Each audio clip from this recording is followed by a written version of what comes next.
What's the smallest thing that's ever made you snap? A spilled drink? A bad grade? Now imagine this.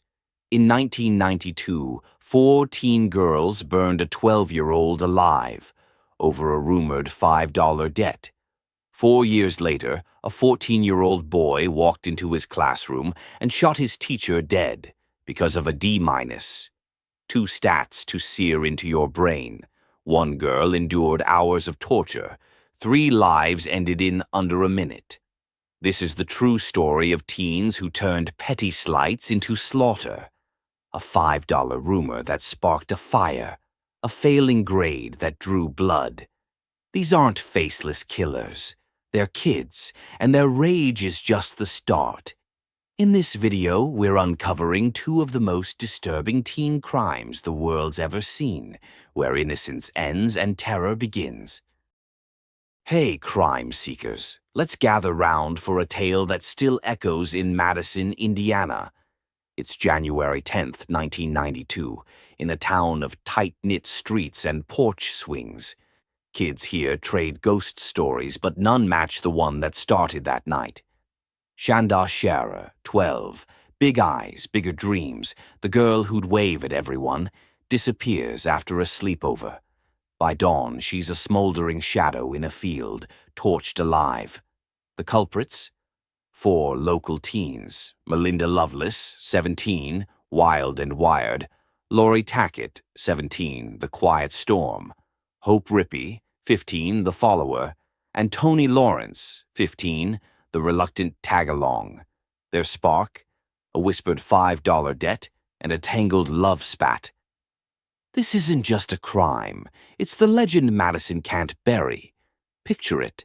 A town where everyone knows your name, suddenly whispering about the girls who traded friendship bracelets for gasoline cans. What's so twisted about it? It's not the big city gang stuff you'd expect. It's small-town teens, fueled by rumors and revenge, turning a playground beef into a bonfire. Locals still say Shanda's cries drift on the wind some nights. And those 4, they didn't just kill.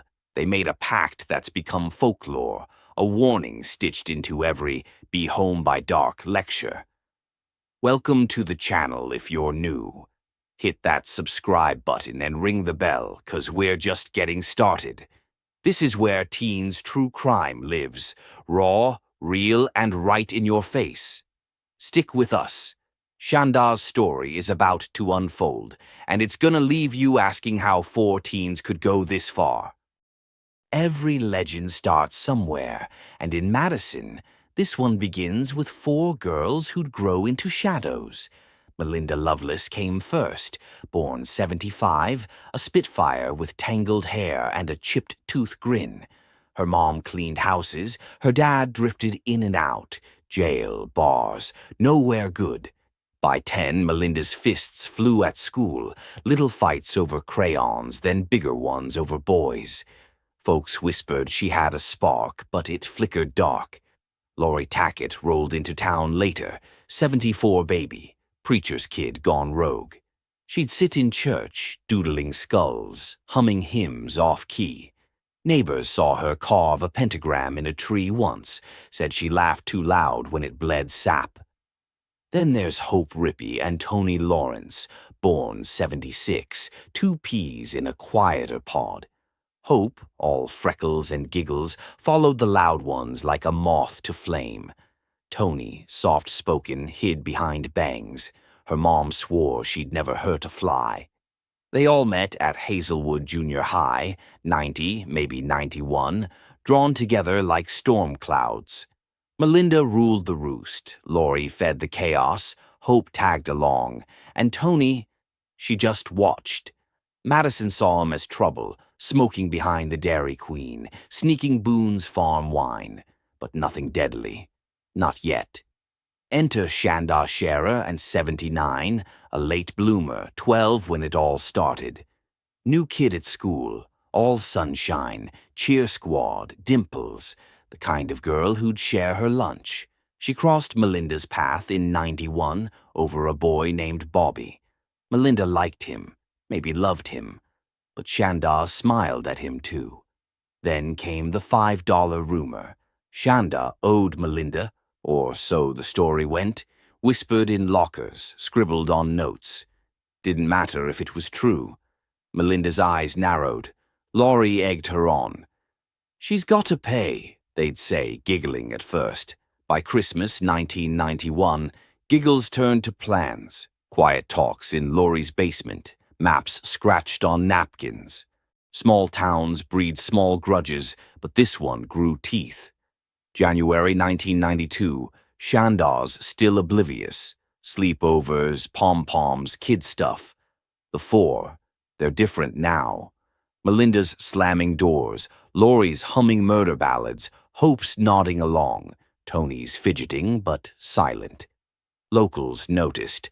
Old man Jenkins saw him at the gas station, buying a jug of fuel, laughing like it was a dare. Just a prank, Hope said if anyone asked, but pranks don't end in flames. Their threads were unraveling, jealousy, boredom, a pact no one could undo. 4 girls, 1 target, a town too sleepy to see. Shanda's name was on their lips that winter, her fate sealed in whispers. But how does a $5 lie turn into a death sentence? And who lit the match that burned Madison's quiet away? January 10th, 1992. Madison's clock ticks past 9 p.m. The legend turns real. Melinda Loveless is behind the wheel of Laurie Tackett's beat-up Ford, knuckles white, eyes glinting.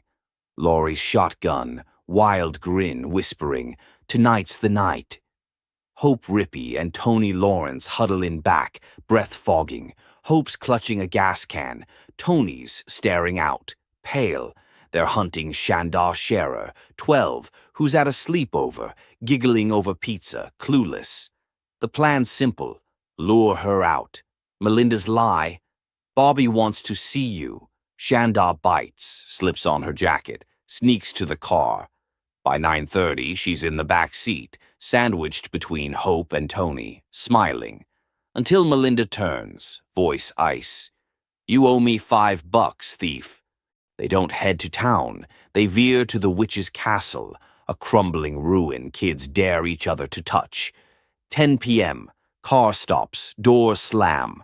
Shanda's yanked out, shivering, begging, "What's going on?" Melinda's fist answers, cracks her jaw. Laurie pulls a knife, slices Shanda's shirt, laughing as she screams. Hope ties her hands with a scarf. "Just a game," she lies. Tony's frozen, muttering, "Stop it." But no one hears. They drag her inside, beat her with a tire iron, strangle her with a belt till she's limp. Think she's dead? She gasps, still alive. That's when Laurie says, "Burn her." Gasoline sloshes from Hope's can, soaking Shanda's clothes. 11:30 p.m. Shanda's a torch. She wakes as the fire catches, shrieks splitting the night. 12 years old, burning alive. Melinda dances around her, howling, "That's for Bobby." Laurie films it on a camcorder, grainy proof of their pact. Hope sprays more gas, sobbing now. Tony runs, hides by the car, hands over ears. Shanda's cries fade by midnight, charred, gone, a kid who'd never hurt a soul. Consequences? A town's heart breaks. Her mom, Jackie, collapses when cops knock at dawn. A sleepover turned to ash. Pause here. Imagine your Shanda trapped 4 friends turned monsters, or your Tony watching it unfold. What would you do? Fight? Run? Or light the match yourself? Think on it, 'cause this isn't over. Here's the twist. They didn't stop at burning. 1 a.m. Shanda's a husk, but Melinda's not done. She grabs a soda bottle, smashes it, jams the shards into what's left. No one'll know her now. Laurie giggles, rewinds the tape, plays it back. Her trophy. They pile her into the trunk, drive to Burnt Ridge Road, dump her in a field like trash. Dawn, January 11th, 1992. Madison's legend cracks open. A farmer stumbles on Shanda Scherer's charred remains. Burned so bad they can't tell she's a girl till the coroner arrives. Indiana State Police swarm. Detective Ray Miller takes lead, a grizzled vet who knows this ain't no accident. First clue, tire tracks in the frost, fresh, weaving off to town. By 8 a.m., Shandaw's mom, Jackie, IDs a melted bracelet, her baby's from Christmas. Cops have a body, a name, and a fire that screams murder. The hunt's on, and it moves fast. 10 a.m. The four think they've won. Melinda Loveless, Lori Tackett, Hope Rippey, Tony Lawrence. They're at Hardee's, scoffing fries, bragging. Mistake 1. Lori's loud. "We torched her good," she crows, loud enough for a waitress to flinch. Mistake 2. The car, Hope's dad's Ford, still stinking of gas, parked right outside. A trucker overhears, calls it in. "Them girls sound off." By noon, Miller's got a tip. 4 teens, a beat-up car, and a story too wild to fake. He tracks the Ford to Laurie's place, finds it, hood warm, gas can in the trunk, Shandaw's blood on the seats. 2 p.m. Breakthrough. Tony cracks first, sobbing to her mom. "We didn't mean it." Mom dials 911 and Tony spills. The witch's castle, the beating, the fire. Cops raid Laurie's house, find the camcorder, hit play. There's Shandaw screaming, burning. Melinda's cackle on tape, undeniable. 3 p.m. They're nabbed. Melinda's cocky. "You got nothing," she sneers, but the tape's her noose. Laurie giggles, Hope begs, Tony wails, cuffs snap on, a chorus of chaos. By nightfall, all 4 are booked. Murder, arson, a pact undone in hours. Madison's legend didn't die with Shandaw, it hardened into stone. July 1992, the gavel fell. Melinda Loveless and Lori Tackett, the pact's fire starters, drew 60 years each, locked in Indiana Women's Prison. Hope Rippey and Tony Lawrence, the followers, got 35, parole chances dangling after decades. Today, 2025, Melinda's 50, Lori's 51, still caged, their wild eyes dimmed. Hope's out, 2021 release, living low. Tony walked free in 2000, vanished into whispers. Shandaw rests, 12 forever, her mom Jackie tending a gravestone no one forgets. The tape? Sealed in evidence, but its ghost lingers in Madison's lore. This isn't just a story, it's a scar. 4 girls turned a $5 whisper into a pyre, and Madison paid the price. Look around. Teen rage isn't new, but it's louder now. FBI says juvenile violent crimes up 15% since the 90s. Social media fanning grudges into flames. Shandaw's tale echoes in every "she stole my boyfriend" post, every petty spat spiraling too far. Was it jealousy, boredom, or a darkness kids carry closer than we think? Madison's old-timers swear the witch's castle still hums at night, Shandaw's warning to a world that didn't listen. What's your take? Could Madison have stopped them, or was this fate carved years before?